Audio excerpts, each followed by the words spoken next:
the team who'd finished third on the least points in Premier League history. Do I give a shit? No. Welcome to episode 24 of the First4LCFC Podcast, where we will once again be looking at all of the big Leicester City talking points. And once again, we have to review another very disappointing result for Brendan Rodgers' side. Joining me to do so is Christian Mosen and Edbert. How are you, gents? I'm good, thank you. I'm good as well. That's a unique name, isn't it? Yeah, no, heard it used for our dear friend Edbert, and I thought he'd like it. Right, so before we get started and Chris and Edbert review everything that's gone on over the weekend, just a quick reminder, please do subscribe and rate our podcast on whichever provider you use. It really helps and it means a lot to us. Right, we will get cracking. We start by looking back over another big game for Leicester as we look to get our season back on track with a trip to Carrow Road to face the Norwich side, who'd only won once in 14 games. Foxes, however, shown strong signs of revival at home to Man City. Surely this would be a formality, right? Wrong. It was an absolute horror show from start to finish. So, Chris, I mean, where do you even begin with a game like that? What went wrong for Leicester City? It's more of a case of what went right, isn't it? It's we previewed it last week and naively we all thought it'd be a clean sheet, a relatively robust performance where we went there and took the game to him, but it was just the total opposite, wasn't it? A lack of chances created, a lethargic, a slow performance, meaningless possession. You might as well be playing without a number 10, really. You can portray how you want, but ultimately we are a team with relegation form, and like I was saying to Jamie off air, if we start a season like this, then we're going to really struggle to get out of it, and then we will be in a relegation battle. Thankfully, we started this season fantastically, and we're not, but it just doesn't look like we've got any options. Like, if we can't be unlocking a team like Norwich, or at least stretching them, playing them from side to side and getting shots on goal, who are we going to do that against? Yes, I know it was away from home, but at this stage of the season, it's not good enough. Like you said, Leicester dominated the possession, but didn't really convert it into anything hugely meaningful, whereas Norwich really took their chances. So, Ed, what do you think has changed? Because earlier on in the season, Leicester were free scoring. You always felt like heading into a game they could potentially outscore any opponent. What's gone wrong? I'm not quite sure, really, because attack-wise, yeah, like you both said, and I agree with all the previous points, we did have sort of more of the ball, but we never really looked super threatening. Like, other than Barnes, who I personally thought whenever he got the ball, at least he tried to go forward and attack and create things. It was like something was missing. There was no creative flair, and there was very few clear opportunities. There was a Pratt against the post, which was sort of, it's a look rather than skill, those efforts. It came at him fast. He didn't have much chance to move. If Iheanacho's goal that got disallowed obviously was a great finish, but he handled it. And other than that, there was maybe 2 or 3 chances all game. There was really not a lot, and that's against the team. And admittedly, we've been in some really bad form, but you got to accept, if we're against Man City or Liverpool, teams like that, and we end up losing, providing we don't embarrass ourselves and get thrashed, there's not really any shame in that. But this is a Norwich team that sort of, I've got it in front of me, 1, 2, 3, 4. They've scored 1 goal in the last 5. No, 1 goal in the last 2 goals in the last 6 Premier League games coming into the Leicester match, and they'd kept 1 clean sheet in the last 6 games. They're not a good side. That's why they're rooted to the bottom of the table, and really we just didn't create enough, did we? No, as you alluded to, Pratt did have that chance. I think Perez and Chowdhury also had half chances, but the likes of James Maddison, Barnes, Perez, you've got some creative players in your team. Chris, is it a case of them being used wrong, or is it a confidence thing? I don't really know what do you put it down to? I think it's an imbalance in quality in our starting lineup, not even in our squad. I think the imbalance in quality in our squad is alarming, but it's starting to become, slightly alarming in terms of starting lineup. So what I mean by that is you've got Maddison who, he's knocking on the door, and it could be argued that he'd get into most Premier League teams or even some teams across Europe who play at the elite level. But then when you look in front of him, he hasn't got that quality, that sort of player who's maybe on his level or of an elite level that is thinking of making the runs where he wants to be playing the ball. I guess it's difficult to sort of give you an example. It's like having that kid who's really good in your 5-a-side team or your 11-a-side team, but there's no one else on his wavelength. And I just feel that's the sort of the battle that he faces. Perez, Iheanacho in particular, they just weren't, for me, anywhere near competitive enough, or haven't been. They've really struggled to show consistent levels of form throughout the season. So I think that's the issue for me in terms of Maddison. It's all well and good having these class players, but you put Messi in a team like this as well, and you can be as good a player as you want, but you're not going to win games single-handedly in the Premier League. No, Maddison has now played over 1,000 minutes of football without creating an assist. And I think that a lot of that has coincided with Jamie Vardy's dip in form in the new year.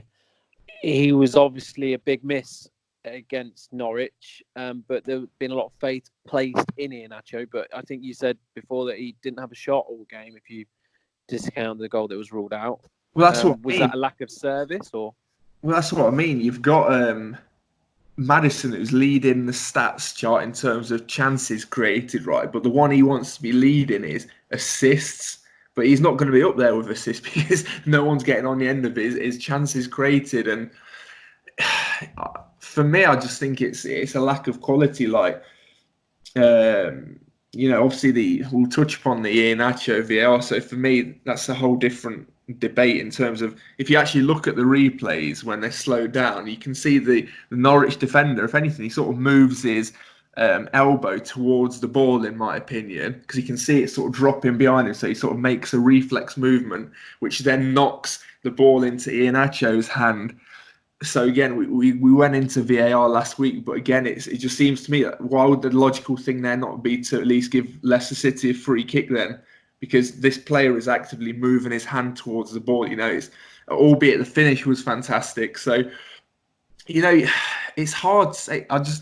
Last week I was singing Iheanacho's praises, saying that he's turned into this complete striker, but maybe it's in games like this where it's highlighted that he's really not, because you do need a striker just to take that last man on and take the game to the opposition. And I just don't think he's got that in the locker at the moment. So Ed, I mean, you usually have a fairly sensible way of looking at these things with regards to the VAR. Are you saying Chris hasn't been sensible? No, I was actually just saying that if anyone is going to be completely up to date with whatever the rules should be, it's going to be you. To read into that what you will. But it was, what did you make of the VAR call, like to the letter of the Lord? Did the officials make the right decision based upon the current ruling, or did they get it wrong? Well, the more I look at it, the more I weirdly doubt whether it even hit his hand. Like, it hit something, obviously, but like, do you actually see I know I didn't have my glasses on at the time, so forgive me if I'm being very stupid, but it hit something, that's undeniable. But based on the replays I saw, it's like it's actually unclear who it hits, and even who it hits first. So an argument has been that it's a handball by the defender, and then the ball bounces onto Iheanacho off the defender. So should that actually be the case, yes, the goal should be disallowed, but it should have been a Leicester free kick for the handball initially. Did you just mute me for the last 5 minutes of this podcast? No. I'm pretty sure. Were you busy doing your coursework? I've literally just said this. I've not heard that. Well, no. It's a different way of looking at things. But I suppose we're talking about VAR call, and I think it's fair to say had that been given, the game would have gone differently. But at the same time, you're playing a team with the second worst defensive record in the league, and also one of the worst attacking records in the league, and yet they've still beaten us. So just for some context, they hadn't scored from open play since New Year's Day, and Jamal Lewis, who got the winner, that was his first goal for the club in 80 appearances. So Leicester had this reputation of having a very strong defence. Obviously, in the first half of the season, we were phenomenal. But what has changed in your guys' minds? Because this is, I think, it's something like in 15 games now, we've only kept a clean sheet once or twice. I wasn't happy with the team selection, to be honest. Like, I don't think Pratt and Chowdhury are the starting central midfielders for a team who's gunning for the Champions League. Put simply, they are, I've said previously, like, I think they're both good players, don't get me wrong, but I see Pratt as like a very good sub who can come on and shore things up late on in a game, whereas Chowdhury is at best one for the future. And I appreciate that indeed he's injured, but Tielemans has to start that match. And admittedly, like, he's not in form, but when he's not playing, I think, yes, we've got Maddison and the wingers who are meant to be creative, but I feel we need an extra man in the middle of the park to be creative as well.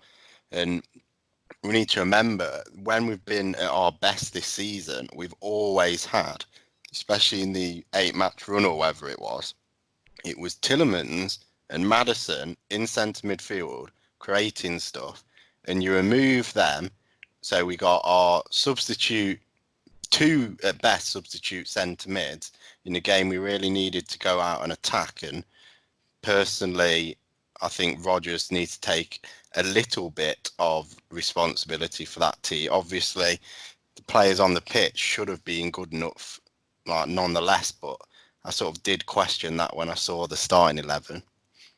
Do you think, Chris, that a point that Ed touched on, obviously Chowdhury came in is the sort of the like-for-like replacement for Ndidi. Do you think that game exposed just how far off Ndidi's level Chowdhury is at the moment? Yeah, it's an unfair comparison, though, isn't it? Because you're sort of comparing Chowdhury, who's a youth team graduate, to arguably the best player in the position in the Premier League. So it's quite a gulf. It's an unfair way to phrase it. Essentially, did it sort of highlight just how much we miss Ndidi when he's Can I just add to that? There is only 10 months age difference between the two. It's not like one. Yes, I appreciate you comparing someone against Ndidi, who is a proven international, has been absolutely amazing, and Chowdhury, who's like some 16-year-old. Like, he is young, he will improve, but there isn't a gulf in age, you know. There's 10 months. Oh no, but you're the one who referenced the one for the future comment. Well, I'm just saying, like, I guess I said to you was it yesterday or the day before? It doesn't matter anyway. But would he even be in the 25-man squad of any other team going for the Champions League, or maybe even any team going for the Europa League? And we've got to remember, like, if we want to knock about with the big boys, like, we can't have this, you know, little Leicester mentality anymore. Like, we need two players in each position who are capable of coming in and doing a job. And if a couple of young people, young players show potential, they can add to that. But I don't think we should be relying on, and maybe this isn't even like Rodgers' fault, this may be an issue with sort of the signings that we've had in the past, but we can't be relying on young people to be there as the backup every single time. So talking about the options that Rodgers had on the bench in terms of that can come on and influence a game, you've got as attacking players Gray, Tielemans, and Mark Albrighton on the bench. In terms of mixing it with the big boys, that's not a particularly. Well, just good look sign, at Man City's bench on the League Cup final. It's absurd. I mean, I've used the analogy before, whereby like compare the benches, who'd win in a seven-a-side game. Do you know what I mean? Like Leicester City, say our bench is a B team. Like it's literally not. It could be losing to Norwich's bench. Do you know what I mean? There's no. You ain't got any standout players on there who are going to come on and change the game. And this, spans into a whole new debate, which I am adamant that we are so far off a top 4 side next season. What I predict happening, I hope I'm proved wrong, is that we will get into the Champions League this year, but I just think we've left one window for the amount of recruitment I think we honestly need. Similar to ending a season high on form, we could easily start next season very low on form. And to pick a team out, you've got Espanyol, who are bottom of La Liga. I think still bottom. They might not be bottom, but they're in the Europa League. So that, for example, like with the extra fixtures, being seeded 4th in the Champions League and potentially not recruiting well enough over the summer, potentially losing Madison as well, something that we're going to touch upon a bit later on, is it doesn't spell the most optimistic summertime for me. And towards the end of last season when Rodgers first came in, we were all like, yes, this is the sort of form we want to carry on. But just because the season ends doesn't mean we're suddenly everyone's going to come back buzzing with confidence. Like at the end of the day, these players will know that they ended the season badly. That form's not going to magically reappear come mid-August.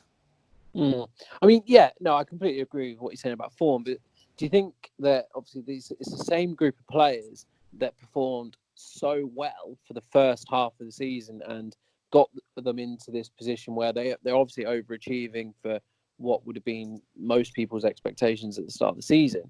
But why is it that they're performing so much differently now? And would you have said heading into January that we needed an overhaul in recruitment, for example? Well, yeah, for me, I said it last week, and this is not a Brenda's Rodgers out sort of campaign. But for me, there has to be more blame put at the feet of Brendan Rodgers, because ultimately, if we are criticising the shape of the team, for example, or the style of play within the team or the selection, they're all Rodgers' responsibilities, right? Yes, I think it's is it exactly 38 Premier League games that he's been in charge, and I think I don't know the exact stats, but I'm pretty sure it would be a top 6 team. And I think if we go on that, then obviously that's where we want to be. However, this has been over sort of a calendar. Well, it's not a season basically. So I just think that there's frightening similarities between our current form and the form that we saw under Claude Puel. And it's something I didn't see myself necessarily ever drawing a comparison to, but I'm inviting the listeners or you guys right now to tell me why that's such an outlandish claim, because there's so many similarities. I'm sure there's stats out there where we could see chances created under Puel or goals scored under him are very similar to what they are now in terms of possession retained. I'm sure we had a good amount under Puel, but people were so frustrated that we weren't doing anything with it. And if anything, Rodgers has got a slightly better crop of player or a more developed player. Maybe the personnel's the same, but if these players have come on, then why is our game starting to recede? Ed? Sorry, I was just giggling to myself. Yeah, it's certainly one thing. I've just been doing a bit of research whilst Chris was talking. I was listening to you this time, Chris. Don't worry, I'm not going to repeat what you just said. I don't like saying this form is based on one player or whatever, because I know that's a very weak argument. But I've just been looking at Ndidi and when he's been in and out of the side, and he's missed, through the injury he's had over the last month or so, 5 Premier League games. We have drawn 2 and lost 3 of them. So if you include the Norwich game where he only played 20 minutes, then of the 6, we've lost 4 and drawn 2. Compare that to all the matches when we did have him in the team. We've only lost 2 all season. No, 3, sorry. No, 4. 4th time lucky. But I think that shows the importance of, he's sort of the gel, isn't he, that gels the defence into attack, and it's just not been working without him. We're dropping points, and I just think it shows that he's been such a massive loss.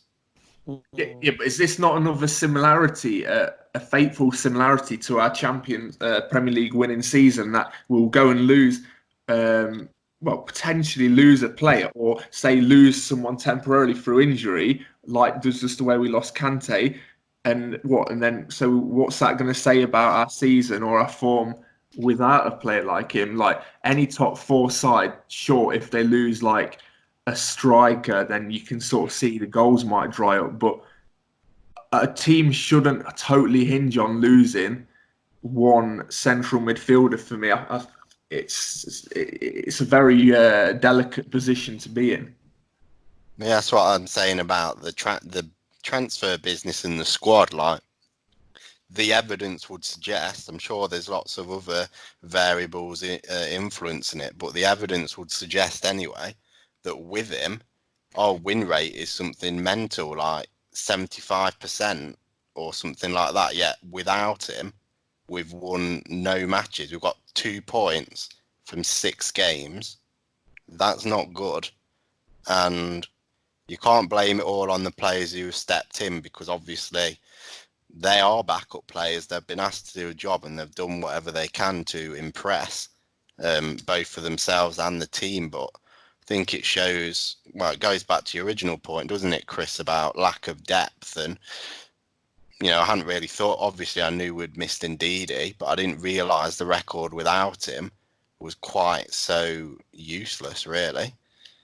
Well, yeah, you are right, because if one of the reasons in the modern game is that players are picking up more injuries because of game frequency, or maybe Tielemans isn't fit enough to start against Norwich because of whatever, his GPS tracker or his figures are coming back from training that he's at risk of an injury. Like, we're going to be pushed to our absolute limits at least 6 times in a European campaign, hopefully next season.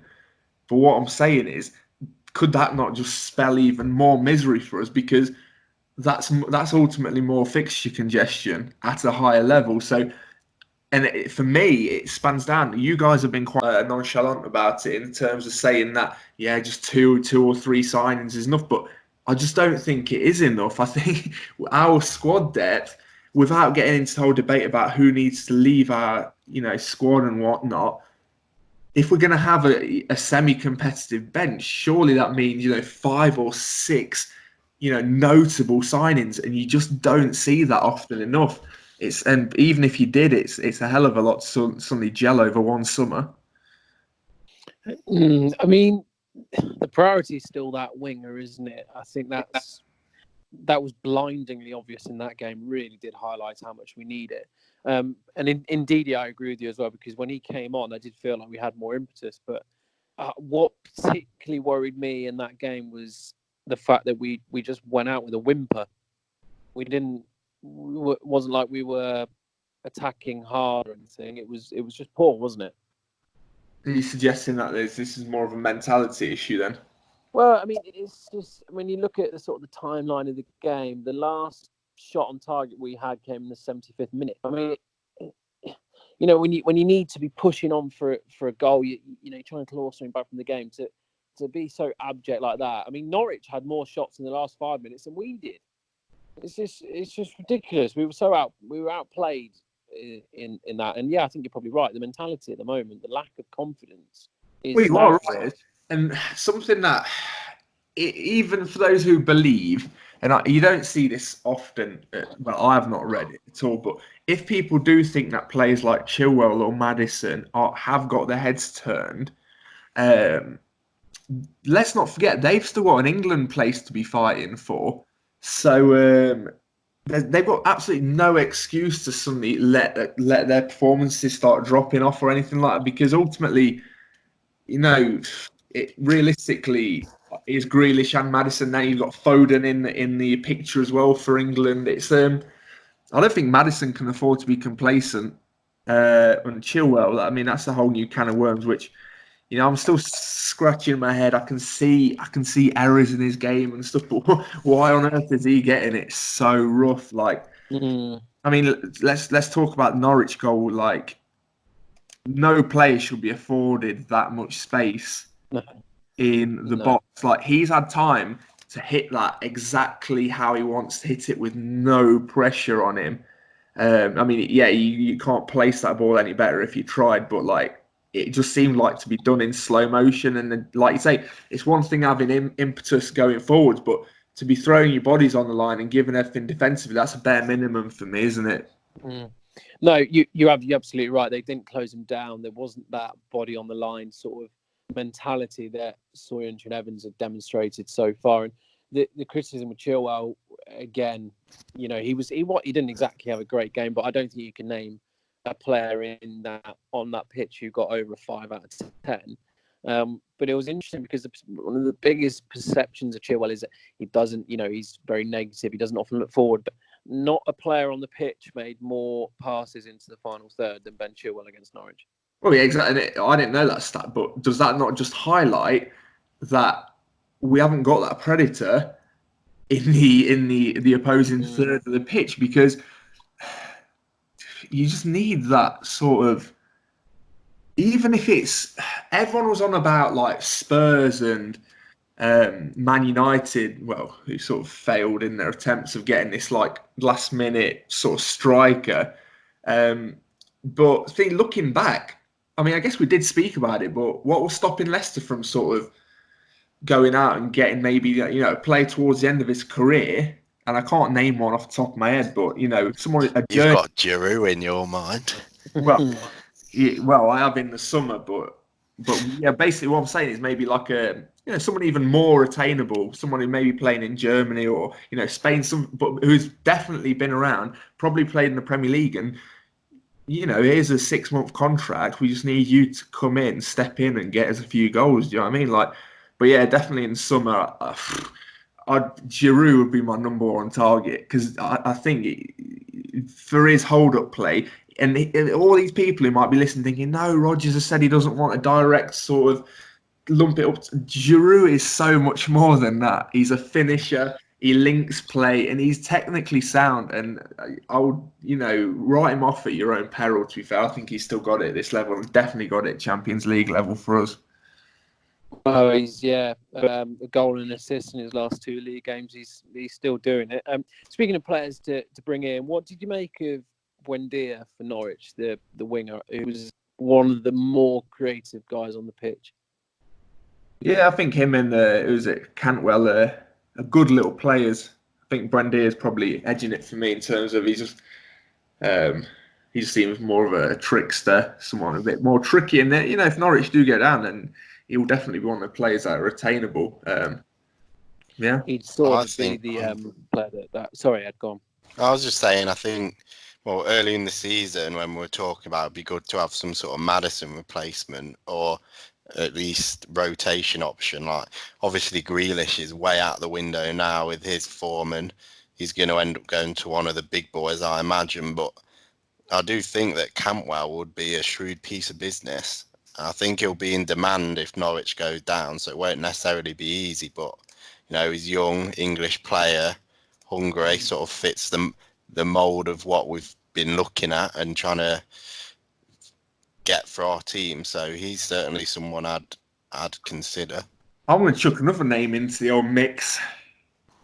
I'll give you one guess. Who else would I take out of that Norwich team? Pookie.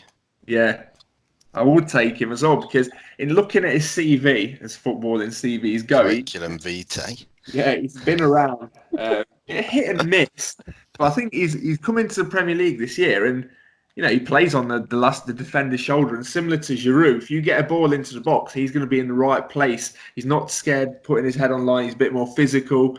Got a good international record for Finland aren't tearing up any trees, so he'll be available, and I don't see any of the huge clubs coming in for him, so another bit of shrewd business potentially there. Yeah, just a note on Cantwell, whether you believe everything in the papers, but he's been linked with Liverpool, both Manchester clubs and Tottenham, but Leicester be much more likely to be able to offer him sort of first team football, so you never know, but those are the sort of players that you decide to be looking at, don't you? But so as always, we did ask for listeners to send in their questions, and we always get a fair few, so thank you to everyone that did. We have one that was fairly straight to the point from Lucky Buller on Twitter, who essentially just asked, why are we shit now? I think we've largely covered that. I mean, he did go on to say should keep you occupied for at least an hour, and I think we're probably coming up somewhere near there. So thank you for your question. Austin Forbes has posed an interesting point as we look ahead to the FA Cup game against Birmingham on Wednesday night. Austin asks, should we play a strong team against Birmingham to build some confidence? Ed, what do you reckon to that one? I would, typically I've always been literally rest your entire team, but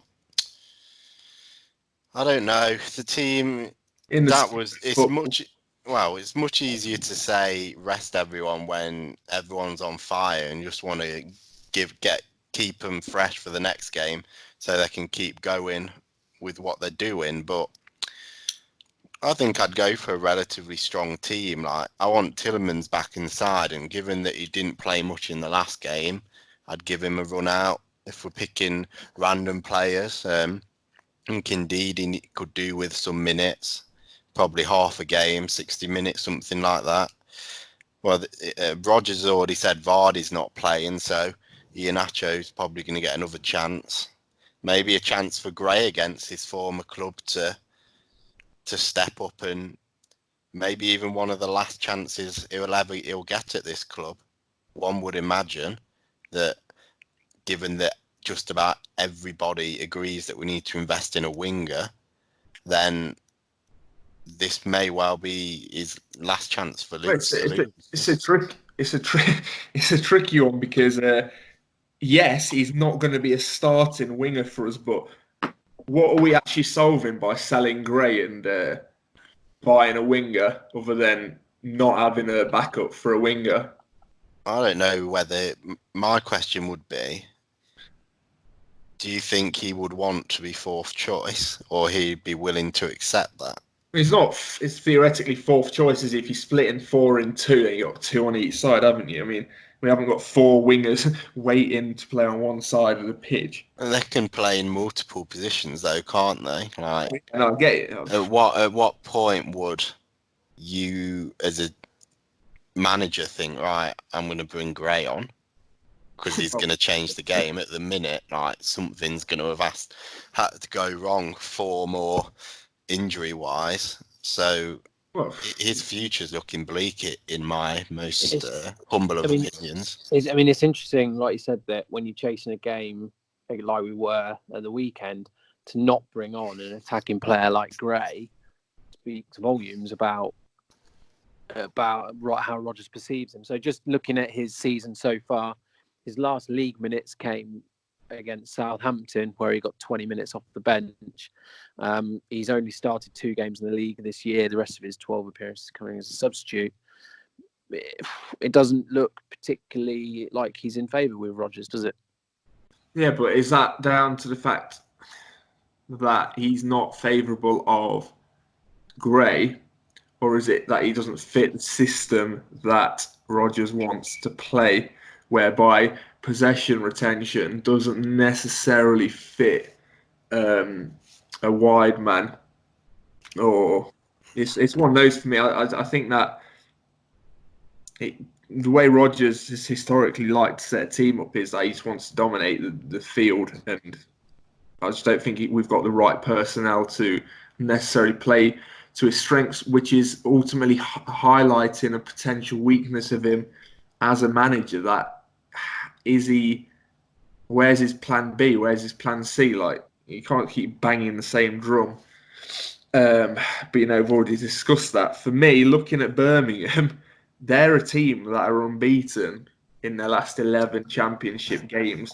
That's 13, including the last 2 FA Cup rounds, right?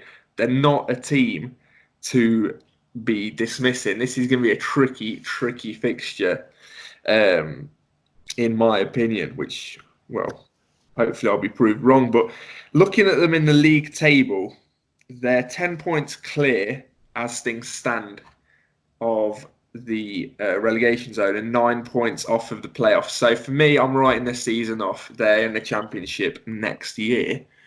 I think they're going to be going for this. I think, historically they've got, well, they won the League Cup, didn't they, and got relegated. But you listen to their fans, you listen to fans of Wigan, and a cup run, as it does for me, and for a lot of football fans, is what they want. And I just think Birmingham, they're not going to be here to mess around. They want it. They don't want to put an L on their record. I think they're going to be going for the win. They want a dub. And wow. I just think that this could be a really tricky game. And in terms of confidence, if we approach this wrong, I think being put to the sword could be quite strong, but we could be humiliated on our own patch by a mid-table championship team, because they're coming into this with nothing to lose and a hell of a lot to gain. I mean, the pressure is all on Leicester, isn't it? We're the ones under pressure to get the result and show why we're Premier League. And you're right, Birmingham got some great young players, none more so than Jude Bellingham, the 16-year-old who's been absolutely tearing it up in Championship this season. And I imagine that, like you said, they'll be playing their strongest teams. He'll be in there. Scott Hogan, who's joined them from Villa, he'll be on there. It's not going to be an easy game. No, you are. So I'm just looking at the way they line up typically. No, I think they're gonna be a difficult team to play through. I think, and just as any team has proven against Leicester City, they will get chances.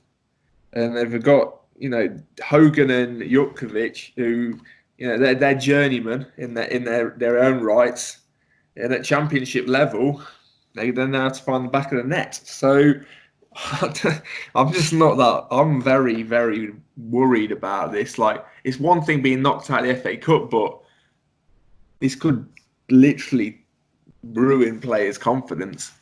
So, with that in mind, then, do you expect Rodgers will approach it with a very strong side? It's so difficult to say. I think it's going to be a 50-50 team just to chip in, whilst Chris is musing. Well, go on then. But what even is a 50-50 team like? Was the Norwich team not 50-50? Oh, I'd say some players are like set on coming in and are capable cup players. You look at people, Ward obviously is in, Justin obviously, Fuchs obviously. I think Morgan will probably play. Obviously. Because they're more than capable players and they've played every single cup game. So if the two fullbacks change and the keeper, that's a quarter of the team already. And then one or two dotted around, probably Gray start. I don't even know who was on our bench. Well, you got Tillerman's in, and Ndidi some minutes. I wouldn't be surprised if Albrighton played. Probably personally prefer Perez, because I think he needs to get back to where he can be goals and creative wise. So maybe, without really thinking about it too much, maybe 4 or 5 changes, something like that. If we start that team you've just named, then I literally think we'll lose. Do we need to start it with those players, though, Ed? Like, when you look at... It's only a few days before our next game is my main thought process. We play Monday. We play Wednesday night, and then we play the other Birmingham side we play Wednesday, play the other Birmingham side the following Monday. So, you've got 4 or 5 days. Then we're playing like 3 matches in 9 days or whatever it is. It's like... It was so Birmingham.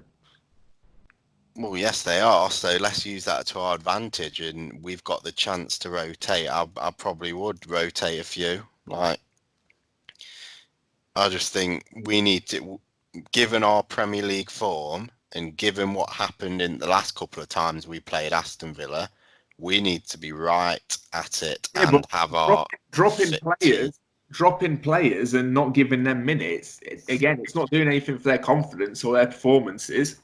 Right? Just because they're well rested doesn't mean they're gonna come back like Duracell bunny and suddenly start ripping up trees.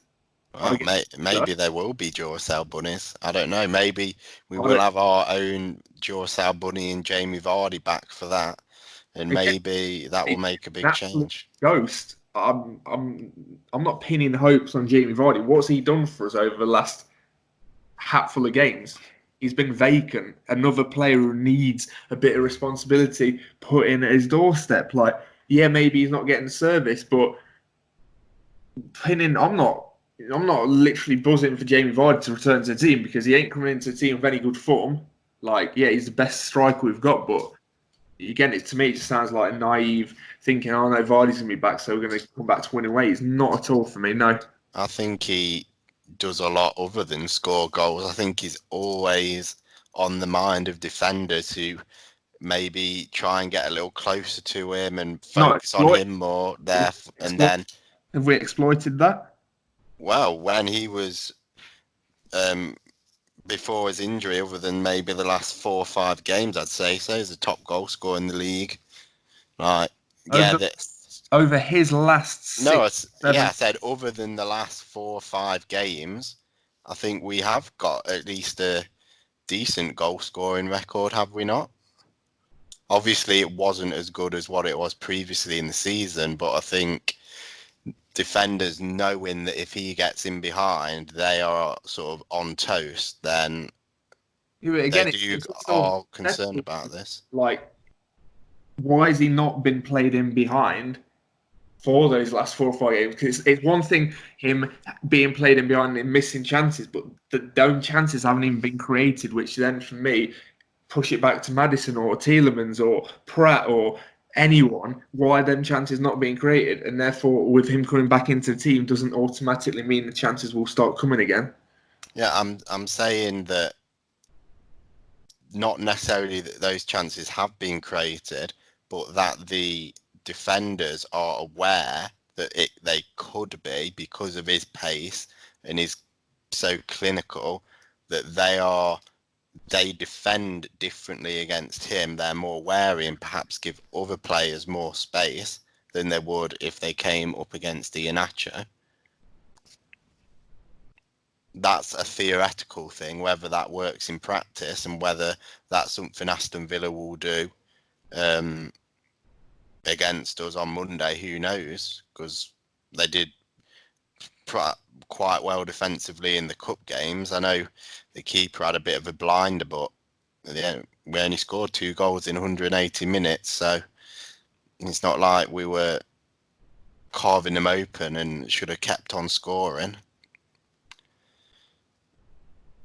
I mean, yeah, the keeper was phenomenal over those 2 games, wasn't he? And, I mean, I know it feels a bit doom and gloom because that was a horrendous result, but is it not? There's still cause for optimism in that only a few days before that we welcomed Man City and gave them another great game. And if, to be honest, if the refereeing decisions had again gone in the way that they should have done, we'd have been likely sat there talking about how we've won away at Norwich and got a draw with Man City. I think I said something similar last time, actually, near enough exactly the same, but I genuinely do think if we win like the next 2 games, this is all forgotten. Like, the teams around us, knowing their current form as well, will drop some. So we may well be 10 points away from fifth, something like that. But I guess the biggest concern is, yes, whilst theoretically 2 wins in a row were fine, well, do we actually look like we're going to get those 2 wins in a row right now? Probably not, which is the biggest concern. So I just think like again, I've said it last week, I'll say it again, these next run of 4 or 5 games, whatever it is crucial, because if we don't put our finger out and get out of form now, then with our horrible end of the season, we're going to be right in amongst it, having to not only not lose to the teams around us, but be beating them. And that's something we've struggled with all season. So I think it's fair to say that the pressure is firmly on Leicester. And this is probably the closest we've had to a full-blown blip under Rodgers. So the pressure's on him as well. So, I mean, the Villa game we know is massive. They obviously had a very disappointing performance against Man City at Wembley, but they're fighting for their lives. As all the teams that played around them managed to pick up points. All the teams around us as well managed to drop points, barring Wolves. So, it's different at 2 ends of the table, but there's a lot of pressure going into both games then. Does that game now take on much more importance for you looking ahead? I think Aston Villa, it's one of those games that sometimes it's almost better to be playing teams around you rather than teams at the bottom end of the table, because it's bizarre how this game works, but it's almost like they get this second wind of life. They're battling for survival in the Premier League. They put up a relatively good showing in the League Cup final, and they're definitely going to be wanting to right some wrongs after that. I've referenced players wanting to get into the England squad. You've got Target, who, with the left back sort of argument at England, he'll be fancying a shout from the outside, and you got obviously Jack Grealish, amongst other players that might be looking at other countries across Europe and whatnot. But so for me, I think it's going to be a highly competitive game, and it's not going to be an easy one by any stretch. I think it's probably another low-scoring game. I think if we're going to start winning, we're going to have to start winning ugly. I think it's long gone than my predictions of high-scoring affairs. I think because realistically, things aren't going to change overnight. I think we're going to have to grind out a couple of 1-0s to get back to playing a bit more free-flowing, confident football. What do you make of the suggestion then, guys, that a lot of fans are making, that Maddison needs moving into a full-blown number 10 role rather than the sort of the 8 that he's playing at the moment, where he's essentially more of a central midfielder? What do you think that could be the answer to adding a bit more of a creative impetus into our play? Well, that's what I said. That's what we spoke about last week in the podcast, wasn't it? I said that where is a Maddison's average position on the pitch? Like when the first half, who was it? Who did we play before Norwich? What, Man City? Yeah, so for me, I felt obviously that was because through an injury as well. But the first half, he was a lot more dominant in that attacking third, and then we had to step off in the second half. I just think he's so much more of a threat in that. We need to allow him to play up there, and therefore, probably have 2, much more defensively minded players in behind him. For me, definitely. Yeah, because you're absolutely right in that. Looking at the heat maps which are available online, if you're an Asado like me, against Man City, he spent a vast majority of the time inside his own half, and the Norwich one doesn't look a huge amount better either. So you're right in that he's being sat far too deep. Thanks. Yeah, just nice to give you some encouragement. Let you know that you know exactly what you're talking about. So. Speaking of knowing what we're talking about, obviously all 3 of us were a long way off with our predictions for the Norwich game. 2 games to come before we'll do our next podcast. What are your predictions for Birmingham, firstly? Go on then, Edbert. Yeah, Edbert, you're This is silly name calling. However, I would go. The score will be 3-1 to Leicester. Oh. Right, so and amongst the Birmingham match. Right, Ed still 6 goals. Still think so. I just think we when we played Wigan, we were rubbish, weren't we? Yeah. But I just think there is quite a gap between the Premier League and the Championship and the lower league. So I think I don't think it's going to be a stellar performance. Don't get me wrong, but I just think, I think and/or hope that the class, irrespective of form, will shine through and we'll have enough 3-1. Okay, well, fair enough. Chris, do you agree with Ed's fairly good reasoning? No, I don't think there'll be goals in this one as such. I think it'll be is there replays still? Don't think so. It's a tough one. Lack of research has cost us dearly. I've got an inkling it's going to be 1-1, you see. So whatever that means. There are no replays in the 5th round of the FA Cup. Okay, well, in that case, at 90 minutes, it will be 1-1. I see us progressing on penalties. That is a real turn of fortune for Moson's Leicester predictions. As listeners have seen over the last couple of months, we are down in the doldrums.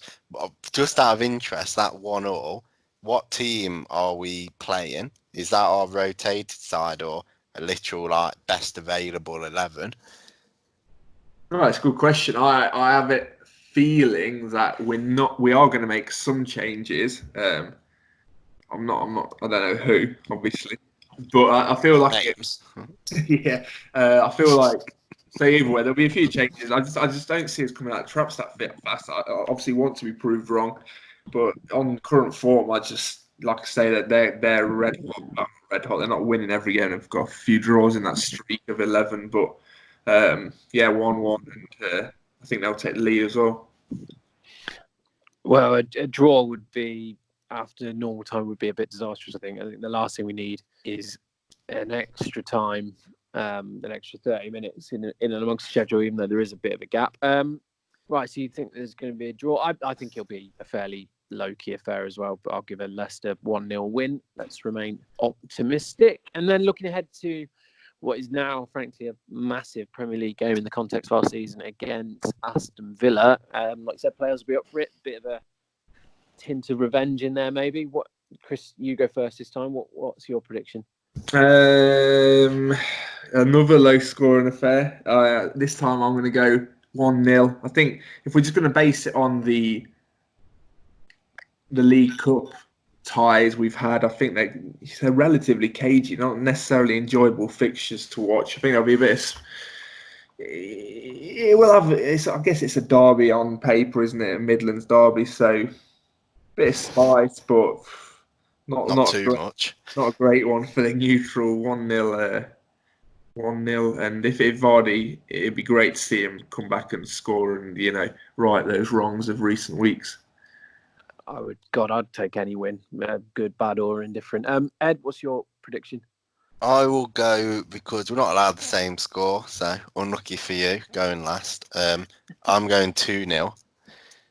Again, I don't think they'll offer much. I think most of their chances will come from mainly errors from us, and I'm just hopeful that we'll pull it out of the bag sooner rather than later. Like last home performance, we lost, but I thought we played quite well against Man City, so hopefully back at the King Power we'll be able to actually put a decent performance and get all 3 points.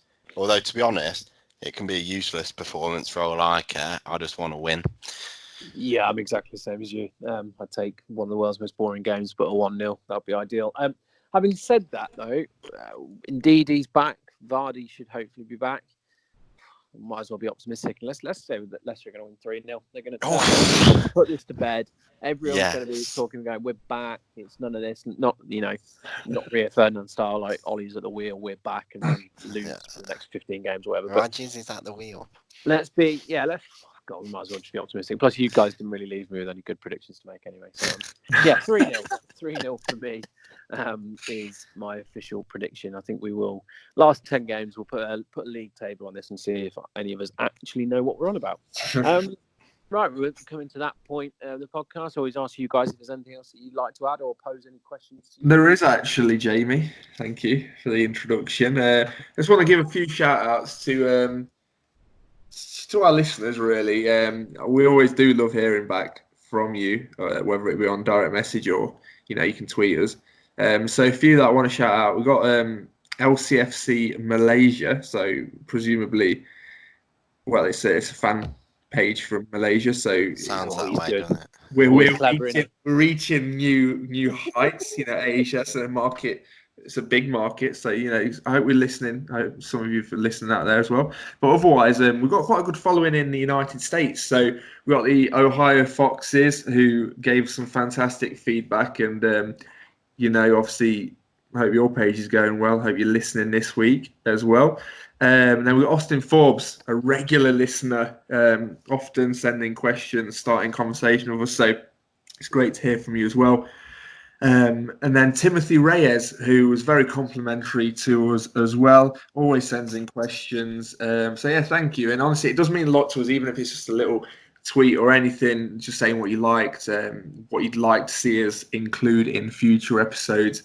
We do literally listen to it. It goes into Jamie, who sets the agenda out, and he's not one to miss anything out. So obviously, we always appreciate you listening. That's the reason we do it. If we didn't have any listeners, we wouldn't do it. It's a pleasure to record for you guys. So yeah, keep the feedback coming. Absolutely right. And also constructive criticism points. Or unconstructive, also welcome.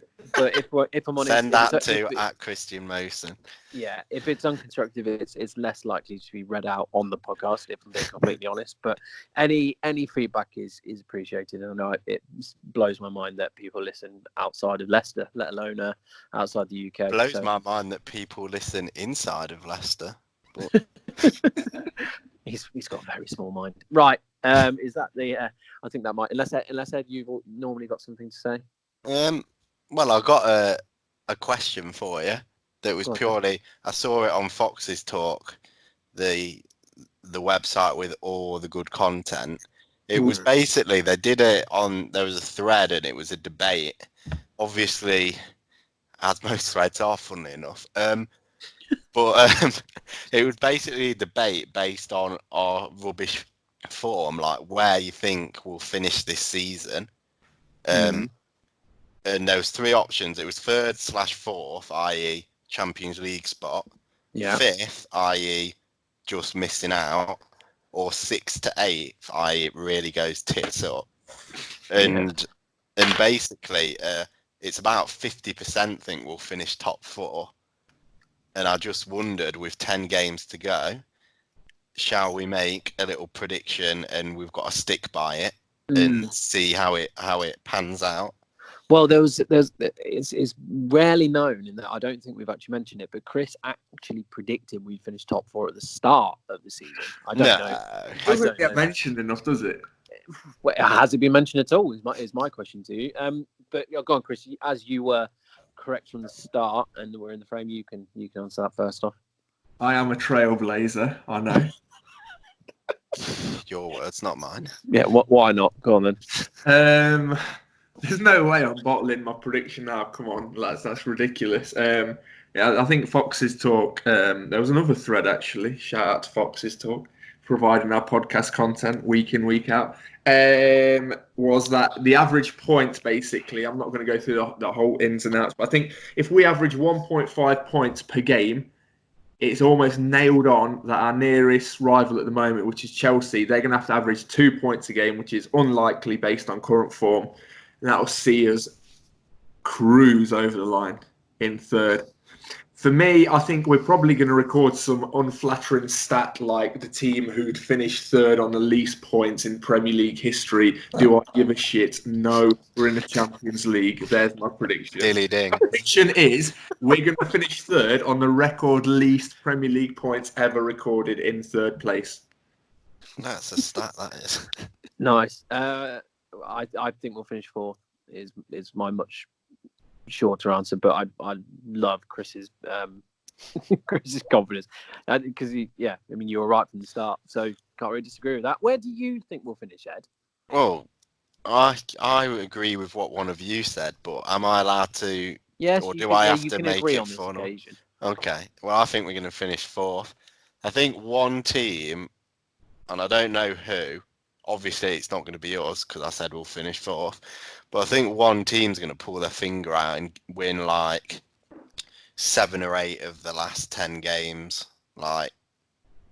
And they are big 6-pointers. Like just about every team in and around us has got to play each other. So I think we'll have enough because of our incredible form early in the season.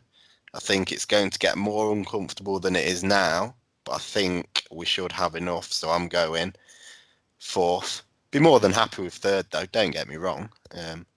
But I just want to see us flop over the line like a debauched drunkard after a knock. So, yeah. Is fourth then?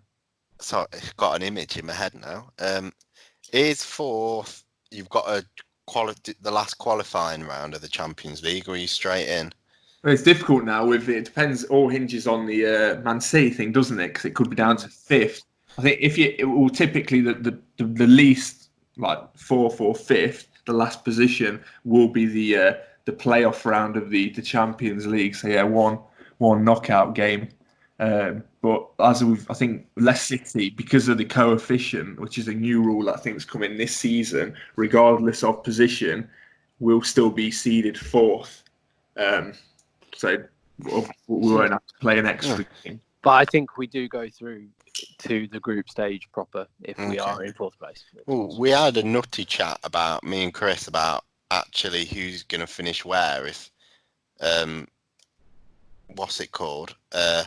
Who finishes where if Man City do get knocked out? But banned from the Champions League. But bear in mind, like one of the teams in the Europa League, like Man U or Wolves or whatever, if they win that, then they get into the Champions League as well.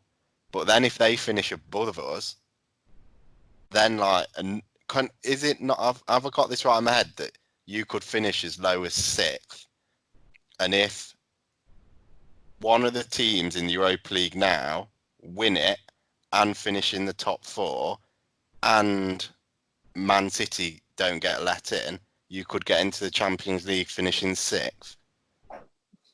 Maybe, I suppose, because Man City have already taken one of the Europa League slots with the League Cup win, haven't they, as well, which counts. Which I suppose, does that mean that Aston Villa are in the Europa League? No, it goes to the league, I think. I think I'm overthinking it more than anything, but yeah, we don't really know what's going to go on, so let's just get top 4 and not have to worry about these possible permutations, or whatever the word is. Well, that's good enough for me. That's a nice optimistic way of doing things. And we will, of course, be previewing the run-in on a later episode. Whoa, you haven't done your prediction. For where we... He said fourth. He said fourth. Oh, did he? Oh, yeah, I said you're fourth. not listening, Chris. Are you doing coursework? I did zone out. Well, it was your permutations. I think. That's a I hope no one's listening to this when they're driving, because they've definitely lost concentration of the road. Yeah, if you're driving, wake up. We're very sorry. This is giving nasty. us This is a really nice endorsement of mine and Ed's answer. Thank you very much. And on that very complimentary note, I think it's time that we leave it.